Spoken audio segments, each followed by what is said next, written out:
Selon une étude de CFA Institute, 82% des investisseurs particuliers prennent des positions basées sur les émotions plutôt que sur une analyse des risques. Maintenant, imagine-toi que tu es sur le point de prendre une décision majeure, mais que tes émotions commencent à venir te trigger plutôt que de te baser sur ton plan de gestion de risque. Okay? Donc, sur le podcast, aujourd'hui, on va voir c'est quoi le risque, quelle attitude avoir face au risque, parce que chaque personne a une définition différente du risque. Est-ce qu'on devrait être plus défensif ou agressif? Et est-ce qu'on devrait changer notre approche pendant les cycles? Donc, sur ce, bonne écoute.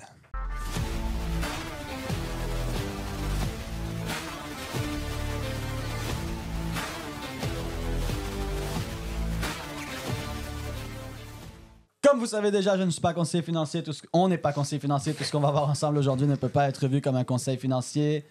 Vous devez faire vos propres recherches, analyses et décisions. L'investissement et le trading, c'est risqué. Risque veut dire potentiel gain, mais aussi potentiel perte, voire grande perte. Donc, toujours utiliser de l'argent que vous pouvez vous permettre de perdre. Et on est en compagnie de monsieur... Jean-Philippe. Monsieur... Mathieu. Monsieur... Wassim. Et moi-même, Samuel. Donc, c'est parti. Première question, c'est quoi le risque? En premier, c'est de définir c'est quoi le risque pour la personne. Parce que, par exemple, pour moi, peut-être, faire du judo et me battre tous les jours au judo, pour moi, ça n'a aucun risque. Pour moi, c'est pas risqué. Je ne le perçois pas comme du risque. C'est une activité que je fais.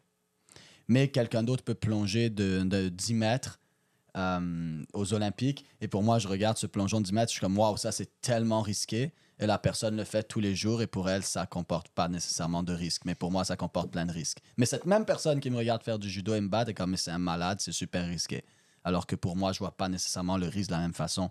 So, je pense que la première chose qu'il faut faire, c'est définir c'est quoi le risque pour toi. Parce que si tu n'as jamais vraiment pris le temps de te poser cette question, oui, ça peut avoir l'air un peu plus philosophique comme question, mais c'est une question importante à te poser. C'est quoi le risque pour toi? Qu'est-ce que ça veut dire, le risque?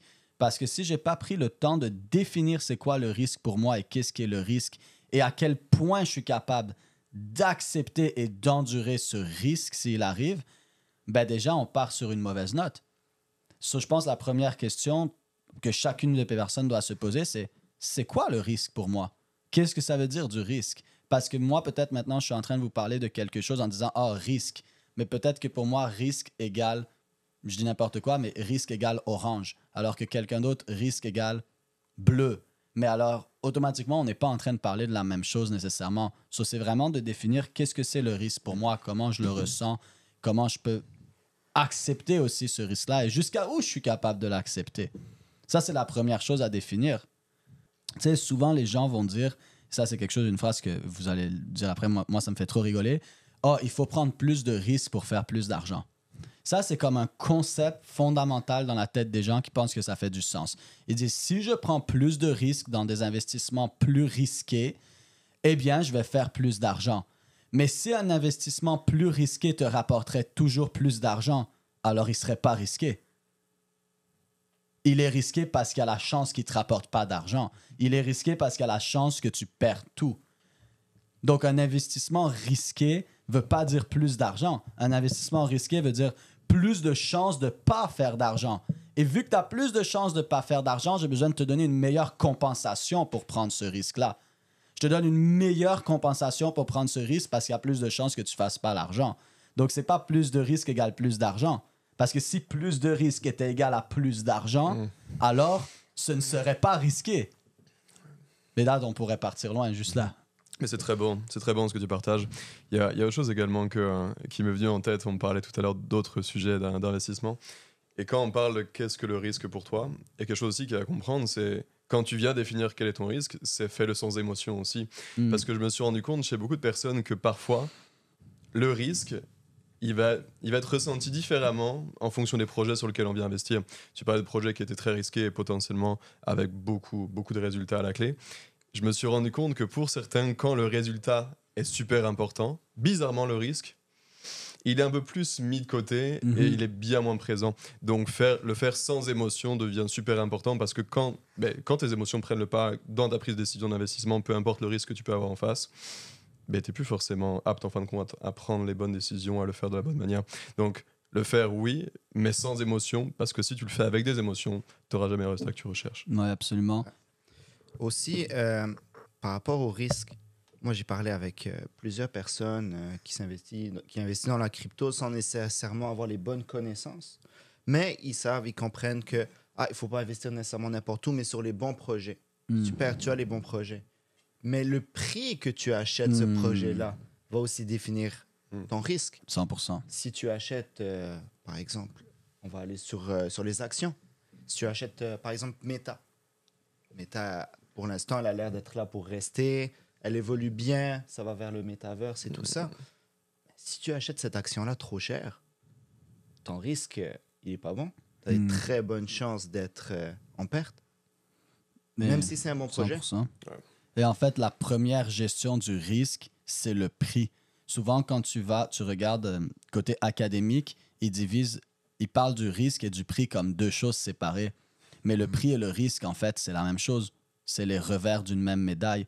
Wassim lève un super bon point, mais la première façon de gérer ton risque, c'est le prix à laquelle tu achètes quelque chose. Et quelque chose qui est super intéressant dans ce que tu dis, c'est Meta, par exemple, présentement, c'est bien vu. C'est une compagnie qui est bien vue. Mais quelque chose qu'il faut réaliser, c'est que si la compagnie est bien vue, alors le prix incorpore déjà le fait que tout le monde pense que c'est bien vu. Donc, si je regarde quelque chose et que tout le monde pense que c'est de la bonne qualité, mais le prix incorpore déjà le fait que tout le monde pense que c'est de la bonne qualité. Donc, le prix, normalement, est déjà haut, à sa juste valeur ou haut. Parce que c'est rare que dans l'investissement, c'est à sa juste valeur. On passe un minimum de temps au juste milieu. La plupart du temps, on est soit un peu surélevé ou beaucoup, ou on est un peu en dessous de la valeur intrinsèque, voire beaucoup. Mais c'est rare qu'on est au juste milieu.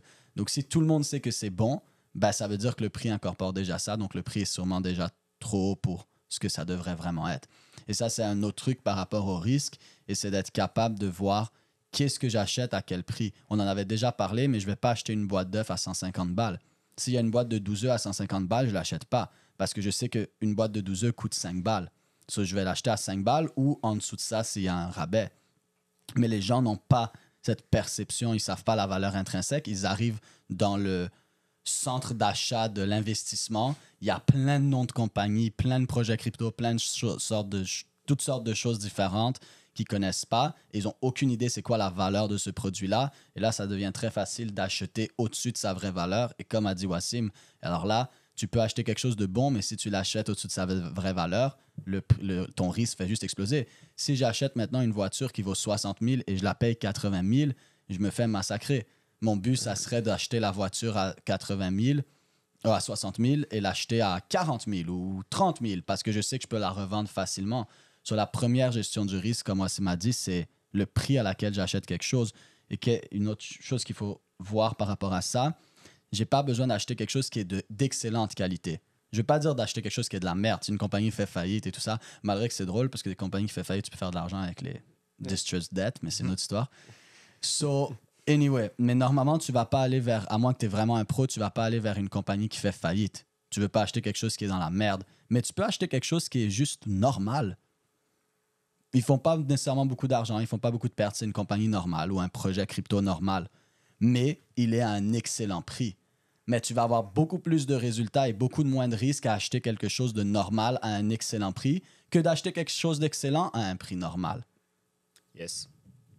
Et comment est-ce que tu définirais, ou plutôt comment est-ce que tu dirais pour les gens qui nous écoutent, c'est quoi la meilleure façon pour déterminer un bon prix d'achat? Ben, en fait, il y a plusieurs choses à comprendre. Premièrement, tu dois faire une analyse fondamentale micro, pas macro, micro. Micro, c'est vraiment comprendre la compagnie ou le projet crypto, sa tokenomique, l'équipe, qu'est-ce qu'ils font. Donc, analyser la business en tant que telle. C'est quoi ses revenus, c'est quoi qu'ils font l'équipe, c'est quoi leur vision, etc., etc. Une fois que j'analyse ça, c'est comme si je regarde un aliment puis je regarde un aliment que j'achète, du pain et tout ça, et je regarde en arrière pour voir qu'est-ce qu'il y a dedans. Mais moi, ce que je veux acheter, c'est le truc bio, écossaire, certifié, fait à la main avec le moins d'ingrédients possible, le moins transformé. Donc, c'est un petit peu ça que tu fais. Tu regardes l'aliment que tu es sur le point d'acheter. Donc, une fois que tu as fait cette analyse et que tu réalises que c'est un bon aliment, tu peux le rajouter à ce que j'aime appeler ta liste d'épicerie.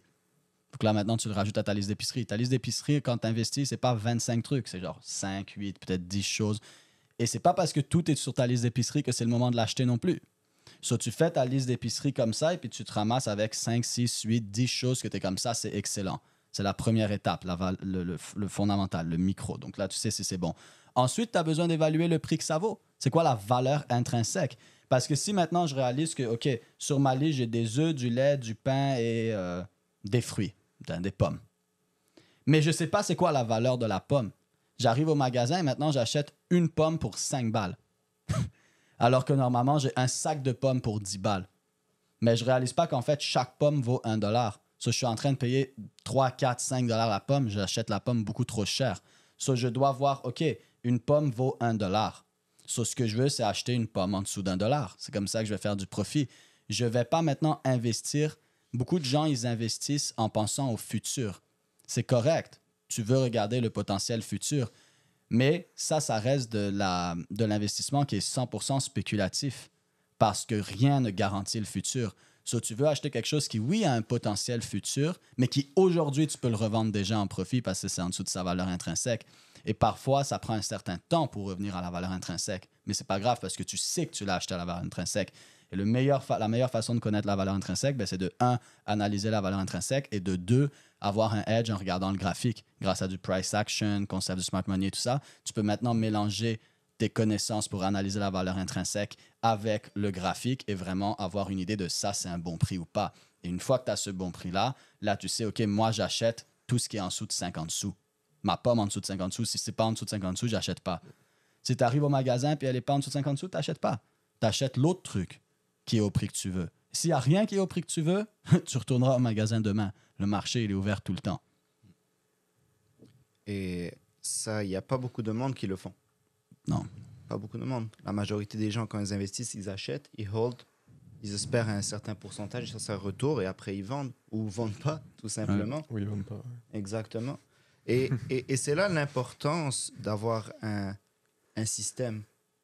Savoir vraiment quand on achète, à quel prix on achète, sur quel projet. On n'achète pas tout en même temps.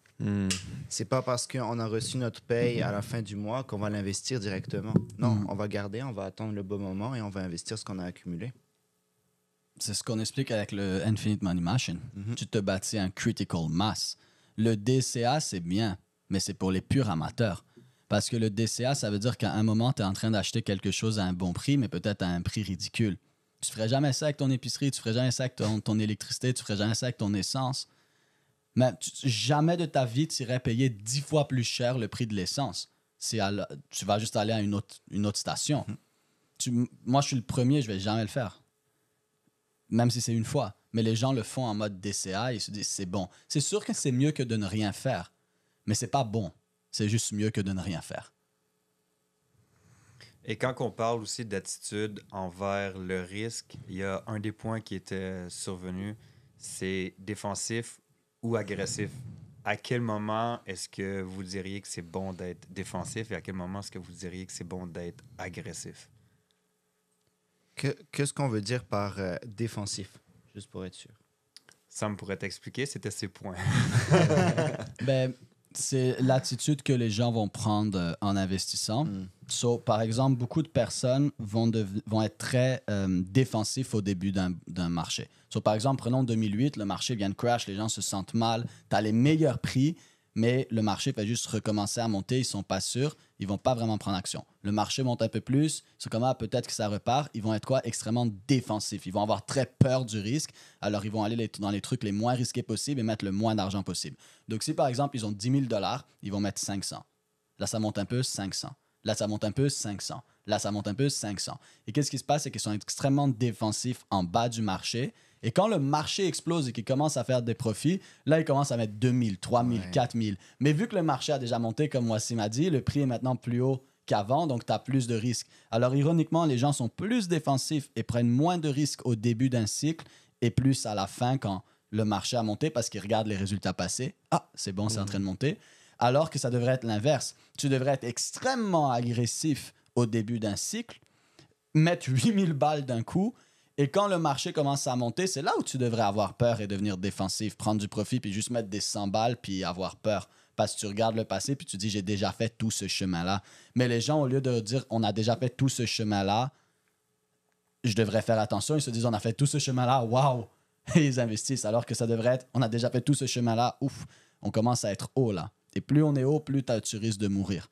Si je suis à 1 mètre et je tombe, il n'y a pas grand-chose. 2 mètres, je tombe, pas grand-chose. 5 mètres, je tombe, je peux me casser quelque chose. 10 mètres, je tombe, ça devient chaud. 20 mètres, je tombe. So, plus tu es haut, plus c'est dangereux. Moins tu as ce margin d'erreur. Et c'est là où tu dois avoir justement une attitude plus agressive ou défensive. Puis je pense que deux des grandes choses aussi pour t'aider à savoir si tu dois être plus agressif ou défensif, au-delà de ce qu'on parle depuis tantôt avec le prix et tout, deux autres choses, c'est les cycles psychologiques et émotionnels et les cycles du crédit. Mais ça, on va en parler dans un autre épisode, de toute façon. Ou à l'événement à Drummondville. Ou à l'événement Pour venir. dans quelques jours. Dans quelques jours, ouais. Par rapport à ta question, si on se base sur la valeur monétaire qu'on vient investir, défensif puis agressif ou agressif puis défensif peut faire du sens, mais j'ai envie de te dire que une fois que tu as certaines compétences en investissement, dans beaucoup de situations, tu vas avoir envie non pas d'être soit agressif ou défensif, mais surtout modéré, parce que tu sais te contrôler et tu sais où est-ce qu'on en est dans le cycle de marché aussi. Donc, potentiellement agressif quand on est au début du cycle de marché, why not? Mais j'ai envie de te dire que, mais plutôt je te pose la question en l'occurrence, est-ce que tu crois que d'être modéré dans la plupart des situations sera toujours meilleur que de choisir agressif ou défensif dans un contexte où on comprend le cycle de marché et qu'on a déjà certaines compétences en invest?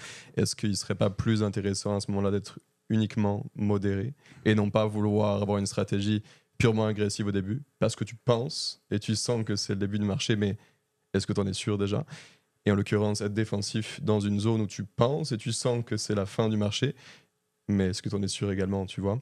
Est-ce que tu penses pas que pour le coup, être modéré dans la plupart des circonstances peut être plus bénéfique?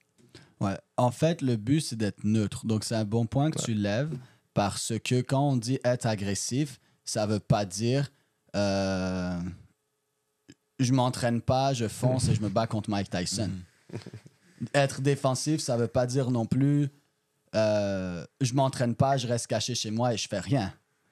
En fait, le but, c'est toujours d'être neutre. Le but, c'est de ne pas se créer des confirmation bias, et ça, on en parle souvent. Donc, on n'est pas optimiste, on n'est pas pessimiste, on n'est pas bullish ou bearish. Ce qu'on est, c'est neutre. Et en étant neutre, on veut être neutre opportuniste. Et on est neutre opportuniste. Et des fois, en étant neutre opportuniste, donc en restant dans un centre, je pense que c'est ce que tu veux dire aussi par modéré, je pense. Ouais, 100%. Ben, on va être modéré ou neutre opportuniste, mais un peu plus agressif ou un peu plus défensif. Parce que c'est vrai qu'à la fin de la journée, tu sais pas, peut-être ça descend un peu plus bas, tu n'as plus de cash, tu peux pas faire ce qu'on appelle des ZA, dollars on average. Donc, c'est pas... en fait, c'est pas d'être agressif all-in ou défensif all-in. C'est d'être neutre ou modéré, comme tu dis, mais de pouvoir être plus agressif ou moins agressif. Par exemple, si je considère que neutre, c'est faire du DZA et qu'on sait qu'on met 50% à une... Disons, j'ai deux beaux niveaux pour acheter, et je mets 50% au niveau 1, 50% au niveau 2. Ben, être plus agressif, ça pourrait dire, ben là, je vais mettre 60 ou 65% au premier niveau. Mais il me reste quand même une petite somme au cas où que ça aille plus bas. Être plus défensif, ça serait dire, moi, je vais mettre juste 30-40% à ce niveau-là, parce que je sens que je veux être plus défensif. Donc, ça reste neutre et intelligent, mais où tu viens juste, à certains degrés, être plus agressif ou défensif. Mais ça fait une grosse différence, mettre 65% ou 50%. C'est quand même être beaucoup plus agressif, mais dans un contrôle. C'est quand même intéressant parce que JP Morgan ont sorti un rapport qui dit en fait que les personnes qui vont ajuster leur risque en fonction des cycles vont voir leur perte se réduire de 25% lors d'une chute dans le marché. Donc, le truc c'est après, c'est intéressant. d'être capable d'identifier les cycles. Ça, à 100%. Et tu vois, je pense que c'était important qu'on vienne identifier ça, cet aspect agressif, défensif, modéré, parce que pour certains, être agressif, c'est faire 95% et puis je garde un petit 5% pour la fin. Tu vois. C'est ça. Je crois que c'était important qu'on vienne Non, identifier c'est ça. une approche intelligente et neutre, où des fois, je mets un peu plus de tabasco et des fois, j'en mets un peu moins. Ouais, 100%. Et il y a aussi sa tolérance au risque. Oh, yes. On est tous différents. 100%. On ne tolère pas le risque de la même manière. On ne le voit pas aussi de la même manière. Donc, je pense aussi l'idée au départ, avant d'investir, c'est de se connaître. Comment je suis capable de gérer mon risque? Comment je suis capable de tolérer? Et ça veut dire beaucoup de choses. Quelqu'un qui peut rentrer à un bon prix va pas nécessairement avoir le courage de tenir assez longtemps pour avoir des bons gains. Tout le monde peut investir, tout le monde peut faire de l'argent et investir. C'est facile, tu achètes, tu attends. Mais comment tu vas maximiser ça pour réaliser tes objectifs? C'est ça qui est important. Puis est-ce que tu vas être capable de rester assis sur tes mains quand rien ne va plus? Parce que tout le monde est capable de rentrer quand la mer est belle, mais c'est quand il y a la tempête que la vraie game commence. Ouais. Quand il fait beau dehors, quand l'eau est chaude, c'est pas difficile de te baigner. Mais par exemple, essaye de rentrer dans un bain glacé à moins 10 dehors. Tu sais, quand tu vas au spa, puis l'eau est à 5 degrés, il fait moins 10 dehors, et tu es comme, moi, je vais prendre un bain froid. Ça, c'est pas tout le monde qui peut le faire. Mais n'importe qui peut rentrer dans une piscine chauffée quand il fait 30 degrés. So, c'est aussi, est-ce que je suis capable de soutenir ça? Tu sais, il y a quelque chose que j'adore que Warren Buffett dit. Warren Buffett, il dit, quand la marée est haute, tout le monde est au même endroit. Mais tu sais qui n'avait pas de maillot de bain quand la marée se retire. C'est bon, Tu ça. sais qui se baignait nu quand la marée se retire.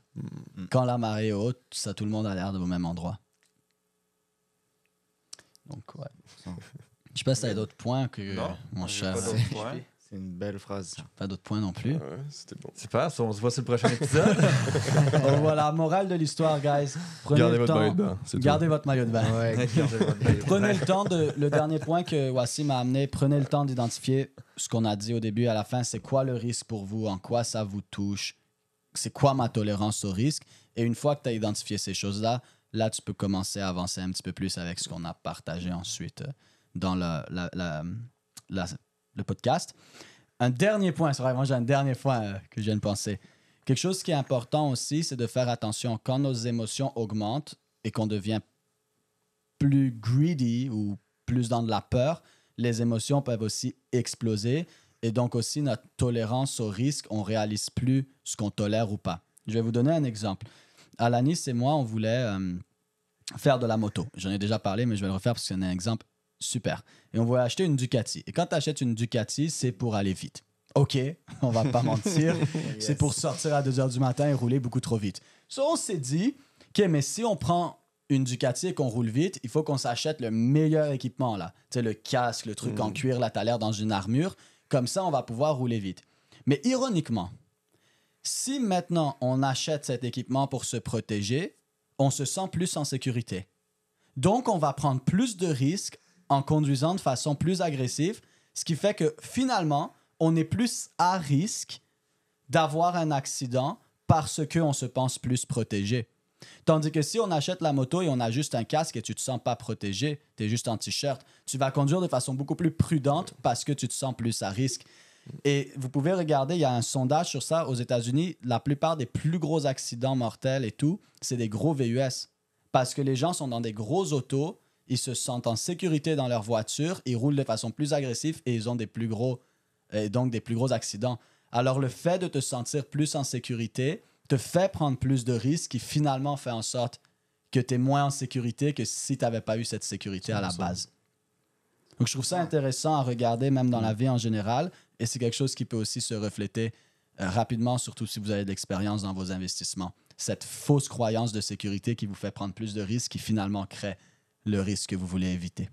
On peut le prendre aussi en investissement sur cette fausse croyance de tout savoir qui t'amène à prendre de mauvaises décisions à la fin. Parce que tu penses tout savoir, Tu penses et savoir. tu te remets jamais en question. Ouais. Et là, on pourrait rentrer dans les niveaux de conscience et tout, mais on va pas aller là aujourd'hui. On va aller longtemps, exactement.